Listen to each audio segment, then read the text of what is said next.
শ্রীগুরুর কৃপায় গতকাল প্রথম অধ্যায় দ্বিতীয় বল্লীর ৪৪ নম্বর নচিকেতা যম সংলাপ পাঠ করেছি। আজ পড়ব তার থেকে আরও এগিয়ে যাব। আবার পুনরুক্তি করছি। ৪৪। যম বলিলেন, সমস্ত বেদ যে পদকে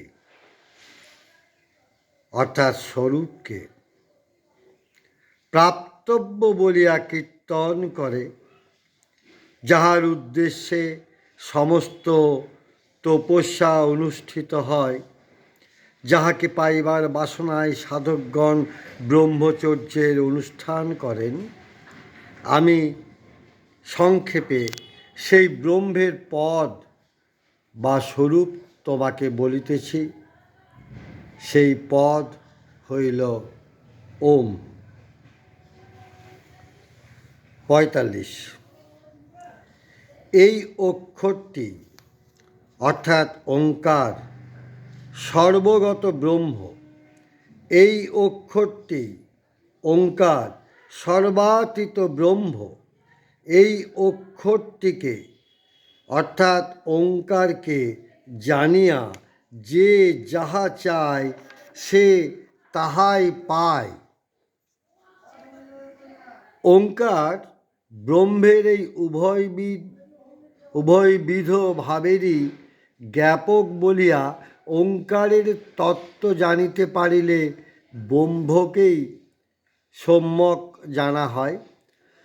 যিনি এইভাবে ওঙ্কারকে ব্রহ্মরূপে জানিয়া উপাসনা করেন, তাহার আর অপ্রাপ্য কিছুই থাকে না। অথবা সর্বগত ব্রহ্ম কি সর্বাতীত ব্রহ্ম, তিনি যাহা ইচ্ছা করেন তাহাই প্রাপ্ত হন। ৪৬। ব্রহ্মকে লাভ করিবার যত আলম্বন অর্থাৎ উপায় আশ্রয় আছে, তন্মধ্যে ওঙ্কারই শ্রেষ্ঠ। এইটি ব্রহ্মের প্রকৃষ্ট জ্ঞাপক। ইহাকে ব্রহ্মপ্রাপ্তির উপায় ও ব্রহ্মের জ্ঞাপক জানিতে পারিলে সাধক ব্রহ্মলোকে মহিমান্বিত হন। ওঙ্কার ব্রহ্মস্বরূপের বাচক বা জ্ঞাপক বলিয়া ব্রহ্ম উপাসনার একটি আলম্বন বা আশ্রয়। এই প্রকার কোনো আলম্বন বা আশ্রয় যোগে ব্রহ্মার উপাসনার নাম প্রতীকোপাসনা। ৪৭। এই আত্মা জন্মেও না, মরেও না। এই আত্মা কোনো কিছু হইতে হয় নাই, কোনো কিছুও ইহা হইতে হয় নাই। এই আত্মা জন্মরহিত, নিত্য, শাশ্বত, অপরিবর্তনীয়, পুরাণ মানে চিরবিদ্যমান। দেহ নিহিত হইলেও এই আত্মা হত হয় না। ৪৮। হননকারী ব্যক্তি যদি মনে করে সে হনন করিবে, হত ব্যক্তি যদি মনে করে সে হত হইল, তবে সেই দুইজনের কেহই আত্মার স্বরূপ জানে না।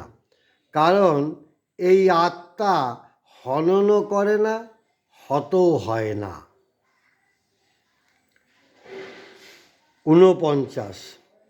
এই আত্মা পরমাণু প্রভৃতি সূক্ষ্ম বস্তু হইতেও সূক্ষ্মতর, আকাশাদি মহৎ পদার্থ হইতেও মহত্তর, আত্মা প্রসিদ্ধ এই জীবের হৃদয় গুহাতে জীবাত্মা রূপে নিহিত আছে।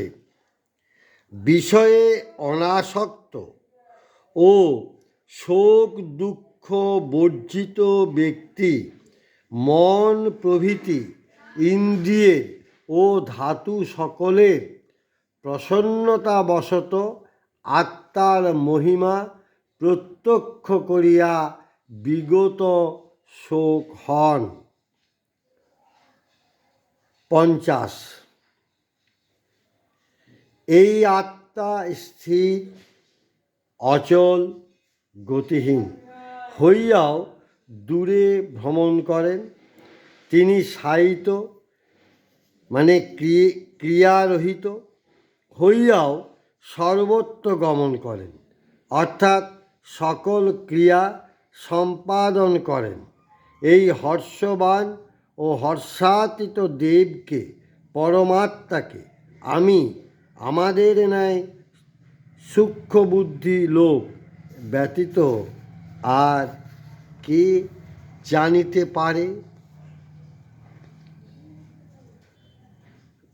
পরমাত্মার দুইটি ভাব, একভাবে আত্মা নিশ্চল নিস্পন্দ গতিহীন, অপরভাবে আত্মা চলমান ক্রিয়াশীল ও দূরগামী।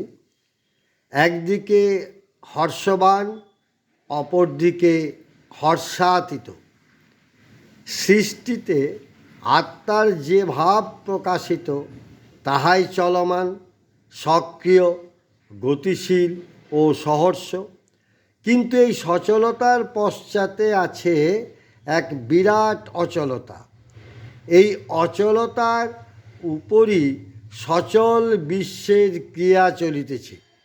এই অচলতা ও সচলতা, নিষ্ক্রিয়তা ও ক্রিয়াশীলতা প্রভৃতি পরস্পর বিরুদ্ধ ধর্মবিশিষ্ট আত্মাকে অজ্ঞানী লোকেরা তাহাদের প্রাকৃত ইন্দ্রিয়, মন ও বুদ্ধি দ্বারা ধারণা করিতে পারে না।